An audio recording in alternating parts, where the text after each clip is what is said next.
Página 61 Marco 61 Página 62 Marco Casas de madeira e tetos de zinco, ainda perduravam nas ruas mais antigas as amendoeiras quebradas e empoeiradas, sem que ninguém soubesse mais quem as havia plantado.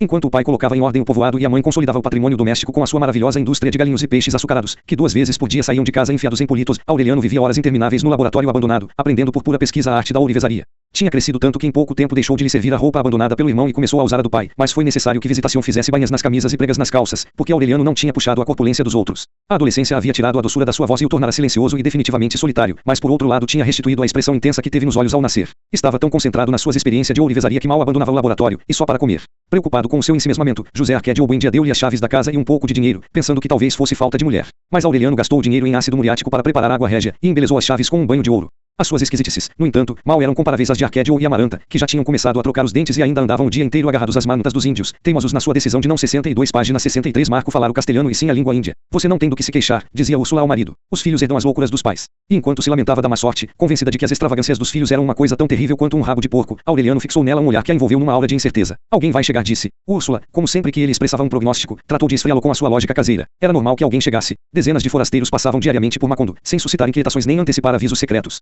Entretanto, apesar de toda a lógica, Aureliano estava certo do seu presságio. Não sei quem será, insistiu, mas seja quem for, já vem a caminho. No domingo, com efeito, chegou Rebeca. Não tinha mais de 11 anos. Tinha feito a penosa viagem desde Manauri, com uns traficantes de peles que receberam o encargo de entregá-la, junto com uma carta, na casa de José Arquédio Buendia, mas que não 63 Página 64 Marco puderam explicar com precisão quem era a pessoa que lhes havia pedido o favor. Toda a sua bagagem era composta de um baúzinho de roupa, uma pequena cadeira de balanço de madeira com florezinhas coloridas pintadas à mão e um saco de lona que fazia um eterno ruído de cloc-cloc-cloc, onde trazia os ossos de seus pais. A carta dirigida a José Arquédio Buendia estava escrita em termos muito carinhosos por alguém que continuava a estimá-lo muito apesar do tempo e da distância, e que se sentia obrigado, por um elementar senso de humanidade, a fazer a caridade de lhe mandar esta pobre orfãzinha desamparada, que era prima de Úrsula em segundo grau e, por conseguinte, parenta também de José Arquédio Buendia, ainda que em grau mais longínquo, porque era filha daquele inesquecível amigo que foi Nicanor Aloa e sua muito digna esposa Rebeca Montiel, a quem Deus tenha no seu santo reino, e cujos restos juntava a presente para que lhes desse sepultura cristã. Tanto os nomes mencionados quanto a assinatura da carta eram perfeitamente legíveis, mas José Arquédio Buendia nem Úrsula se lembravam de ter parentes com esses nomes, nem conheciam ninguém que se chamasse como o remetente, e muito menos na remota povoação de Manauri. Através da menina, foi impossível obter informação complementar. 64 Página 65 Marco desde o momento em que sentou-se na cadeirinha de balanço a chupar o dedo e observar a todos com os seus grandes olhos espantados, sinal algum de entender o que lhe perguntavam. Vestia uma roupa de diagonal tingida de negro, gasta pelo uso, botinas descascadas de verniz. Trazia o cabelo preso atrás das orelhas, em coques com fitas negras. Usava um escapulário com as imagens apagadas pelo suor e, na munheca, uma presa de animal carnívoro engastada num suporte de cobre, como amuleto contra o mal-olhado. A sua pele verde, o seu ventre redondo e tenso como um tambor revelavam uma saúde ruim e uma fome mais velhas que ela mesma, mas quando lhe deram de comer ficou com o prato nos joelhos, sem tocá-lo. Chegou-se inclusive a acreditar que era surda-muda, até que os índios lhe perguntaram na sua língua se queria um pouco d'água e ela moveu os olhos como se os tivesse reconhecido e disse que sim com a cabeça. Ficaram com ela, porque não havia outro remédio. Decidiram chamá-la Rebeca, que, de acordo com a carta, era o nome da mãe, porque Aureliano teve a paciência de ler para ela todo o agiológio e não conseguiu que reagisse diante de nenhum nome de santa.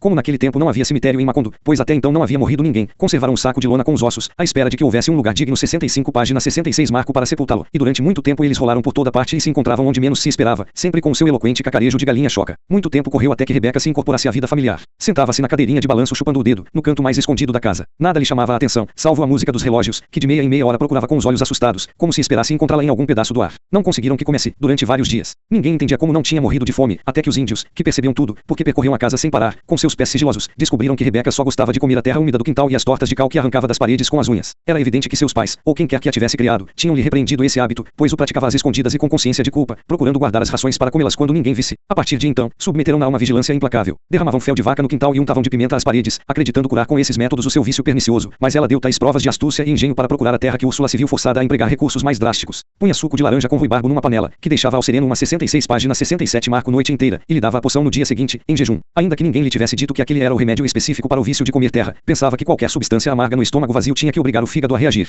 Rebeca era tão rebelde e tão forte, apesar do seu raquitismo, que tinham de agarrá-la como a um bezerro para que engolisse o remédio, e mal se podiam evitar as suas convulsões e suportar os arrevesados hieróglifos que ela alternava com mordidas e cuspidelas e que, segundo o que diziam os escandalizados índios, eram as obscenidades mais grossas que se podiam conceber no seu idioma. Quando Úrsula soube disso, complementou o tratamento com correadas. Não se esclareceu nunca se o que surtiu efeito foi o ruibarbo ou as suvas, ou as duas coisas combinadas, mas a verdade é que, em poucas semanas, Rebeca começou a dar mostras de restabelecimento. Participou das brincadeiras de Arquédio e Amaranta, que a receberam como a uma irmã mais velha, e comeu com apetite, servindo-se bem dos talheres. Logo se revelou que falava o castelhano com tanta fluidez como a língua dos índios, que tinha uma habilidade notável para os trabalhos manuais e que cantava a valsa dos relógios relógios com uma letra muito engraçada que ela mesma tinha inventado. Não tardaram a considerá-la um membro a mais da família. Era mais afetuosa com Úrsula que os seus próprios filhos, e chamava de maninhos Amaranta e Arquédio, de 67 página 68 Marco tio a Aureliano e de vovô a José Arquédio Buendia, de modo que acabou por merecer, tanto como os outros, o nome de Rebeca Buendia, o único que teve e que carregou com dignidade até a morte. Uma noite, na época em que Rebeca se curou do vício de comer terra e foi levada para dormir no quarto das outras crianças, a índia que dormia com eles acordou por acaso e ouviu um estranho ruído intermitente no canto. Sentou-se alarmada pensando que tinha entrado algum animal no quarto, viu Rebeca na cadeira de balanço, chupando o dedo com os olhos fosforescentes como os de um gato na escuridão. Pasmada de terror, perseguida pela fatalidade do destino, Visitação reconheceu nesses olhos os sintomas da doença cuja ameaça os havia obrigado, a ela e ao irmão, a se desterrarem para sempre de um reino milenário no qual eram príncipes. Era a peste da insônia. Catauri, o índio, não amanheceu em casa. Sua irmã ficou, porque o coração fatalista lhe indicava que a doença letal haveria de persegui-la de todas as maneiras até o último lugar da terra. Ninguém entendeu o pânico de Visitação. Se não voltar a dormir, melhor, dizia José Arquédio Buendia de bom humor. 68 página 69 Marco assim a vida rende mais. Mas a índia explicou que o mais temível da doença da insônia não era a impossibilidade de dormir, pois o corpo não sentia cansaço, mas sim a sua inexorável evolução para uma manifestação mais crítica, o esquecimento. Queria dizer que quando o doente se acostumava ao seu estado de vigília, começavam a apagar-se da sua memória as lembranças da infância, em seguida o nome e a noção das coisas, e por último a identidade das pessoas e ainda a consciência do próprio ser, até se afundar numa espécie de idiotice sem passado. José Arquédio Buendia, morto de rir, considerou que se tratava de mais uma das tantas enfermidades inventadas pela superstição dos indígenas. Mas Úrsula, por via das dúvidas, tomou a precaução de separar Rebeca das outras crianças. Ao fim de várias semanas, quando o terror de Visitação parecia aplacado, José Arquédio Buendia encontrou-se uma noite rolando na cama sem poder dormir. Úrsula, que também tinha acordado, perguntou-lhe o que estava acontecendo e ele respondeu: estou pensando outra vez em Prudentio Aguilar. Não dormiram um minuto sequer, mas no dia seguinte se sentiam tão descansados que se esqueceram da noite ruim. Aureliano comentou assombrado na hora do almoço que se sentia muito bem, apesar de ter passado toda a noite no laboratório, dourando 69 página 70 Marco um broche que pensava dar a Úrsula no dia do seu aniversário. Não se alarmaram até o terceiro dia, quando na hora de deitar se sentiram sem sono, e deram conta de que estavam há mais de 50 horas sem dormir. As crianças também estão acordadas, disse a índia com a sua convicção fatalista. Uma vez que a peste entra em casa, ninguém escapa. Haviam contraído, na verdade, a doença da insônia. Úrsula, que tinha aprendido da mãe o valor medicinal das plantas, preparou, e fez todos tomarem, uma beberagem de acônito, mas não conseguiram dormir, e passaram o dia inteiro sonhando acordados. Nesse estado de alucinada lucidez não só viam as imagens dos seus próprios sonhos, mas também os viam as imagens sonhadas pelos outros. Era como se a casa se tivesse enchido de visitas. Sentada na cadeira de balanço, num canto da cozinha, Rebeca sonhou que um homem muito parecido com ela, vestido de linho branco e com o colarinho da camisa fechado por um botão de ouro, trazia-lhe um ramo de rosas. Acompanhava-a uma mulher de mãos delicadas que separou uma rosa e pôs no cabelo da menina. Úrsula entendeu que o homem e a mulher eram os pais de Rebeca, mas ainda que fizesse 70 página 71 Marco grande esforço para reconhecê-los, confirmou-se a certeza de que nunca os havia visto. Enquanto isso, por um descuido que José Arquédio Buendia não se perdoou nunca, os animaizinhos de caramelo fabricados em casa continuavam sendo vendidos no povoado. Crianças e adultos chupavam equentados os deliciosos galinhos verdes da insônia, os refinados peixes rosados da insônia e os ternos cavalinhos amarelos da insônia, de modo que a alvorada de segunda-feira surpreendeu todo o povoado de pé. No princípio, ninguém se alarmou. Pelo contrário, alegraram-se de não dormir porque havia então tanto o que fazer em Macondo que o tempo mal chegava. Trabalharam tanto que logo não tiveram nada mais que fazer, e se encontraram às 3 da madrugada com os braços cruzados, contando o número de notas que tinha a valsa dos relógios. Os que queriam dormir, não por cansaço, mas por saudade dos sonhos, recorreram a toda sorte de métodos de esgotamento. Reuniam-se para conversar sem trégua, repetindo durante horas e horas as mesmas piadas, complicando até os limites da exasperação a história do galo capão, que era um jogo infinito em que o narrador perguntava se queriam que lhes contasse a história do galo capão e quando respondiam que sim, o narrador dizia que não havia pedido que dissessem que sim, mas se queriam que lhes contasse a história do galo capão, e quando respondiam que não, o narrador dizia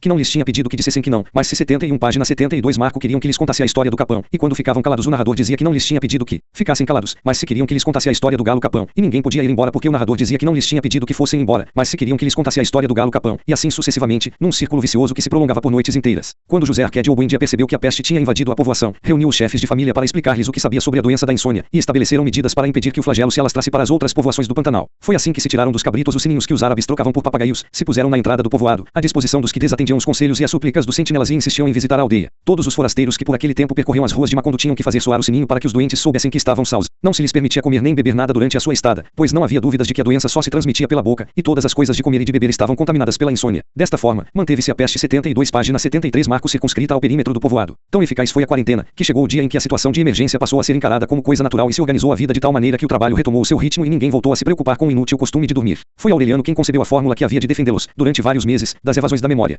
Descobriu-a por acaso. Insônia experimentado, por ter sido um dos primeiros, tinha aprendido com perfeição a arte da ourivesaria. Um dia, estava procurando a pequena bigorna que utilizava para laminar os metais, e não se lembrou do seu nome. Seu pai lhe disse, Tras. Aureliano escreveu o nome num papel que pregou com cola na base da bigorninha. Tras. Assim, ficou certo de não esquecê-lo no futuro. Não lhe ocorreu que fosse aquela a primeira manifestação do esquecimento, porque o objeto tinha um nome difícil de lembrar. Mas poucos dias depois, descobriu que tinha dificuldade de se lembrar de quase todas as coisas do laboratório. Então, marcou-as com o nome respectivo, de modo que bastava ler a inscrição para identificá-las. Quando seu pai lhe comunicou o seu pavor por ter se esquecido até dos fatos mais impressionantes da sua infância, Aureliano lhe explicou o seu método, e José Arquédio Buendia o pôs em prática para toda a casa e mais tarde o impôs a todo o povoado. Com 73 página 74 marcou um pincel cheio de tinta, marcou cada coisa com o seu nome, mesa, cadeira, relógio, porta, parede, cama, panela. Foi ao curral e marcou os animais e as plantas, vaca, cabrito, porco, galinha, aipim, taioba, bananeira. Pouco a pouco, estudando as infinitas possibilidades do esquecimento, percebeu que podia chegar um dia em que se reconhecessem as coisas pelas suas inscrições, mas não se recordasse a sua utilidade. Então foi mais explícito. O letreiro que pendurou no cachaço da vaca era uma amostra exemplar da forma pela qual os habitantes de Macondo estavam dispostos a lutar contra o esquecimento. Esta é a vaca, tem-se ordem ela todas as manhãs para que produza o leite e é preciso ferver para misturá-lo com o café e fazer café com leite. Assim, continuaram vivendo numa realidade escorregadia momentaneamente capturada pelas palavras, mas que deveria fugir sem remédio quando esquecessem os valores da letra escrita. Na entrada do caminho do pântano, puseram um cartaz que dizia Macondo e outro maior na rua central que dizia Deus existe. Em todas as casas haviam escrito lembretes para memorizar os objetos e os sentimentos. Mas o sistema exigia tanta vigilância e tanta fortaleza moral que muitos sucumbiram ao feitiço de uma realidade imaginária, inventada por eles mesmos, que acabava por ser menos prática, porém mais 74 página 75 marco reconfortante. Pilar Ternera foi quem mais contribuiu para popularizar essa mistificação, quando concebeu o artifício de ler o passado nas cartas como antes tinha lido o futuro. Com esse recurso, os insones começaram a viver num mundo construído pelas alternativas incertas do baralho, onde o pai se lembrava de si apenas como o homem moreno que havia chegado no princípio de abril, e a mãe se lembrava de si apenas como a mulher trigueira que usava um anel de ouro na mão esquerda e onde uma data de nascimento ficava reduzida à última quarta-feira em que cantou a calhandra no loureiro. Derrotado por aquelas práticas de consolação, José Arquédio Obuendia decidiu então construir a máquina da memória, que uma vez tinha desejado para se lembrar dos maravilhosos inventos ciganos. A geringonça se fundamentava na possibilidade de repassar, todas as manhãs, e do princípio ao fim, a totalidade dos conhecimentos adquiridos na vida. Imaginava-a como um dicionário giratório que um indivíduo situado no eixo controlava com uma manivela, de modo que em poucas horas passassem diante dos seus olhos as noções mais necessárias para viver. Tinha conseguido escrever já cerca de 14.000 fichas, quando apareceu pelo caminho do pântano um ancião mal ajambrado, com um sininho triste dos que dormem, carregando uma mala barriguda, amarrada com cordas, e um carrinho coberto de trapos negros. Foi diretamente à casa de José Arquédio Obuendia. 75 página 76 marco visitação não o reconheceu ao abrir-lhe a porta, e pensou que tinha o propósito de vender alguma coisa, ignorante de que nada se podia vender num povoado que se afundava sem remédio no atoleiro do esquecimento. Era um homem decrépito, embora a sua voz estivesse também oscilante pela incerteza e as suas mãos parecessem duvidar da existência das coisas, era evidente que vinha do mundo onde os homens ainda podiam dormir e recordar. José Arquédio Obuendia encontrou-o sentado na sala, abanando-se com um remendado chapéu negro, enquanto lia com atenção compassiva os letreiros pregados na parede. Cumprimentou-o com amplas demonstrações de afeto, temendo tê-lo conhecido em outra época e agora não se lembrar mais dele. Mas o visitante percebeu a falsidade. Sentiu-se esquecido, não com o esquecimento remediável do coração, mas com outro esquecimento mais cruel e irrevogável que ele conhecia muito bem, porque era o esquecimento da morte. Então entendeu. Abriu a mala entupida de objetos indecifráveis, e dentre eles tirou uma maleta com muitos frascos. Deu para beber a José Arquédio Obuendia uma substância de cor suave, e a luz se fez na sua memória. Seus olhos se umedeceram de pranto, antes de ver-se a si mesmo numa sala absurda onde os objetos estavam marcados, e antes de envergonhar-se das sulins bobagens escritas nas paredes, e 76 página 77 marco ainda antes de reconhecer o recém-chegado numa deslumbrante explosão de alegria. Era Melquíades. Enquanto Macondo festejava a reconquista das lembranças, José Arquédio Obuendia e Melquíades sacudiram a poeira da velha amizade.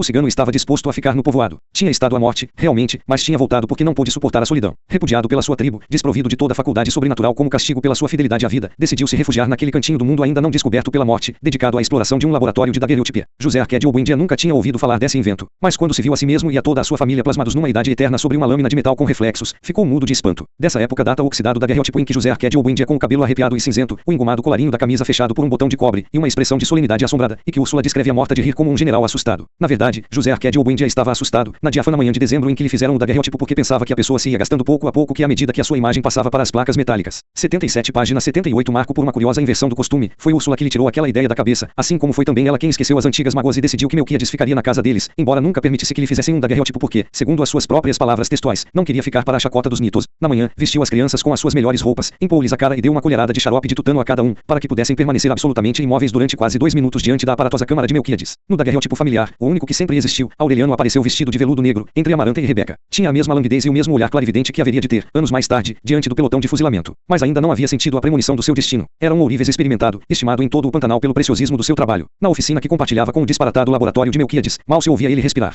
Parecia refugiado no tempo, enquanto seu pai e o cigano interpretavam aos gritos as predições de Nostradamus, entre um estrépito de frascos e cubas, e o desastre dos ácidos derramados e o brometo de prata perdido pelas cotoveladas e tropeções que davam a cada instante. Aquela consagração ao trabalho e o bom senso com que administrava os seus interesses haviam permitido a Aureliano ganhar em pouco 78 página 79 marco tempo mais dinheiro que Úrsula com a sua deliciosa fauna de caramelo, mas todo mundo estranhava que fosse já um homem feito e não se tivesse notícia de nenhuma mulher na sua vida.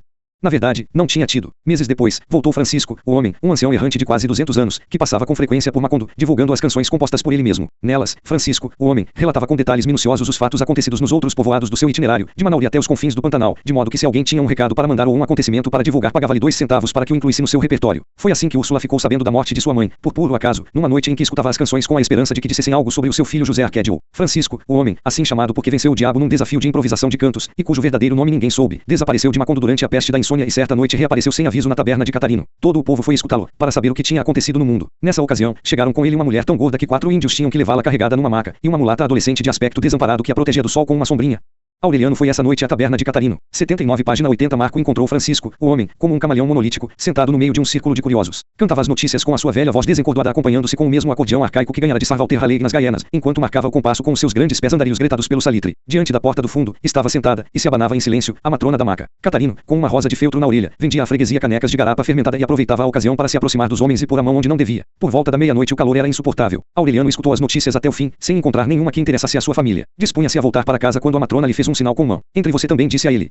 Custa só 20 centavos. Aureliano jogou uma moeda no cofre que a matrona tinha nas pernas e entrou no quarto sem saber para quê. A mulata adolescente, com as suas tetazinhas de cadela, estava nua na cama. Antes de Aureliano, nessa noite, 63 homens tinham passado pelo quarto. De tanto ser usado e amassado com suores e suspiros, o ar da alcova começava a se transformar. 80 página 81 Marco em lodo. A moça tirou o lençol ensopado e pediu a Aureliano que o segurasse por um lado. Pesava como uma cortina. Espremeram-no, torcendo-o pelos extremos, até que voltou ao seu peso natural. Viraram a esteira, e o suor saía pelo outro lado. Aureliano ansiava para que essa operação não terminasse nunca. Conhecia a mecânica teórica do amor, mas não podia aguentar-se em pé por causa da fraqueza dos joelhos, e ainda que tivesse a pele arrepiada e ardente não podia suportar a urgência de expulsar o peso das tripas. Quando a moça acabou de arrumar a cama e lhe ordenou que se despisse, ele deu uma explicação aparvalhada. Me fizeram entrar. Disseram para jogar 20 centavos no cofre e não demorar. A moça entendeu o seu embaraço. Se você jogar outros 20 centavos na saída, pode demorar um pouco mais, e suavemente. Aureliano se despiu, atormentado pelo pudor, sem poder afastar a ideia de que a sua nudez não resistia à comparação com a de seu irmão. Apesar dos esforços da moça, sentiu-se cada vez mais indiferente, e terrivelmente sozinho. Vou jogar outros 20 centavos, disse com voz desolada. A moça lhe agradeceu em silêncio. Tinha as costas em carne viva. Tinha a pele colada nas costelas e a respiração alterada por um esgotamento insondável. 2 anos antes, muito longe dali, havia adormecido sem apagar a vela e tinha acordado rodeada pelo fogo. A casa onde vivia com a avó que a havia criado. 81 página 82 Marco